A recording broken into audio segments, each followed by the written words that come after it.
আকাশের মেঘ যেন ভারী হয়ে নেমে এসেছে রাজধানীর কাঁচা বাজারে। টানা বৃষ্টি আর বৈরী আবহাওয়ার অজুহাতে ফের লাগামহীন নিত্যপণ্যের বাজার। সবজির দাম আগে থেকেই চড়া থাকলেও নতুন করে আগুনের আঁচ লেগেছে কাঁচামরিচে। বন্যা কবলিত এলাকা থেকেই আসত বেশিরভাগ সবজি। পানিতে জমি ডুবে যাওয়ায় সবজির সংকট দেখা দিয়েছে মোকাম ও পাইকারি বাজারগুলোতে। তাতেই বাজার ভেদে কয়েক গুণ বেড়েছে সবজির দাম। মাত্র ২ সপ্তাহ আগেও যে কাঁচা মরিচ মিলত ৮০ থেকে ১০০ টাকায়, তা এখন ছুঁয়েছে ২২০ থেকে ২৪০ টাকার ঘর, অর্থাৎ কেজিতে বেড়েছে প্রায় ১২০ টাকা।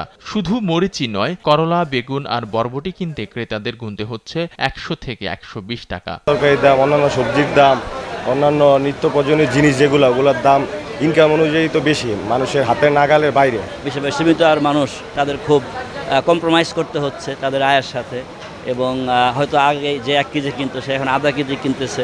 জিনিসের সবগুলো দাম বেড়ে গেছে, মানে আমাদের দ্রব্যমূল্য যে হাতে নাগালের বাইরে, যে আমাদের মতন একজন সাধারণ কর্মচারী, ঠিক আছে, যে আমাদের বাজার করতে হিমশিম খাচ্ছে। জিনিসের পত্রের প্রচুর দাম, এটা তো আপনার স্যালারির সাথে ব্যালেন্স না হলে এটা তো আমাদের চলতে সমস্যা। ব্যবসায়ীরা বলছেন, অতি বৃষ্টি আর জলাবদ্ধতার ক্ষেত্রেই নষ্ট হয়েছে মরিচ ও সবজির গাছ। পরিবহন ও সরবরাহেও ঘটেছে ব্যাঘাত। একই সঙ্গে মোকামের দাম বেড়ে যাওয়ায় বাড়তি দামে বিক্রি করতে হচ্ছে সবজি। বৃষ্টি হয়েছে, জমিনে পানি হয়েছে, খেত খামারে গাছ মরে গেছে, তরকারি তো আর নাই কিয়া।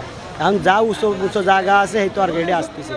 200 টাকা কেজি, আপনার আর কয়দিন পরে হবে, মনে হয় 300 প্লাস পার হয়ে যাবে। বৃষ্টির কারণে গাছ নষ্ট হয়ে গেছে, গাছ নষ্ট হওয়ার কারণে মরিচের আমদানি কমে গেছে। পাইকারে এই যে গৃহস্থে যা আনে 10-12টা ব্যাপারী যাইতা ধরে মাল নাই, কি করবো, নাই তো মাল নাই। হেয়াডি আমি কিনতাম আগে 10 টাকা 12 টাকা, হেয়াডি আমার কিনতে হইতেছে 22 টাকা 25 টাকা। প্রকৃতির দুর্যোগ আর বৈরী আবহাওয়ার অজুহাতে বারবার অস্থির হয়ে উঠছে কাঁচা বাজার। ক্রেতাদের দাবি, সরবরাহ সংকটের বাইরেও কৃত্রিম সংকট তৈরি হচ্ছে কিনা তা মনিটরিংয়ে নজর দেওয়া উচিত কর্তৃপক্ষের।